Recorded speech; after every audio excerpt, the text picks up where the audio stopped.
Je confesse à Dieu Tout-Puissant, je reconnais devant vous, frères et sœurs, que j'ai péché, en pensée, en parole, par action et par omission. Oui, j'ai vraiment péché. C'est pourquoi je supplie la bienheureuse Vierge Marie, les anges et tous les saints, et vous aussi, frères et sœurs, de prier pour moi le Seigneur notre Dieu. Pourquoi frères et sœurs à la place de frères? Autrefois, on parlait simplement des frères et des hommes dans le missel.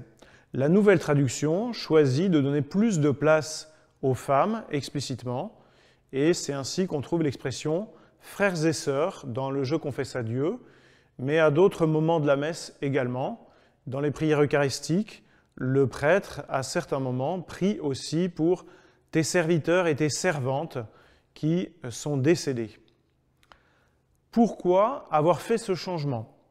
Ce changement était attendu parce que la langue française a évolué et autrefois on était habitué à ce que les prêtres appellent les gens « mes frères », en utilisant un vocabulaire seulement masculin, mais aujourd'hui c'est différent.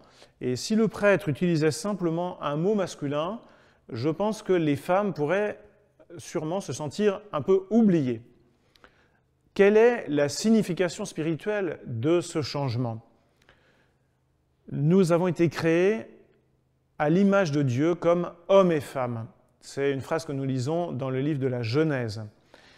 Nous avons besoin de redécouvrir le sens de la différence sexuelle dans le plan de Dieu. L'amour entre l'homme et la femme qui porte du fruit dans le mariage est un signe de l'amour de Dieu. Mais la relation entre l'homme et la femme a aussi été abîmée par le péché et elle devient parfois une relation qui est marquée par la convoitise, par la domination. Pourtant, dans la liturgie, nous entendons que nous sommes frères et sœurs. Dieu fait de nous des frères et sœurs dans le baptême. Et c'est donc à partir de Dieu, à partir du don de Jésus dans l'Eucharistie, que nous pouvons redécouvrir la vocation de l'homme et de la femme, les justes relations entre hommes et femmes. L'Eucharistie est la source de l'amour conjugal et d'une vie sociale qui est fondée sur la paix et sur la justice.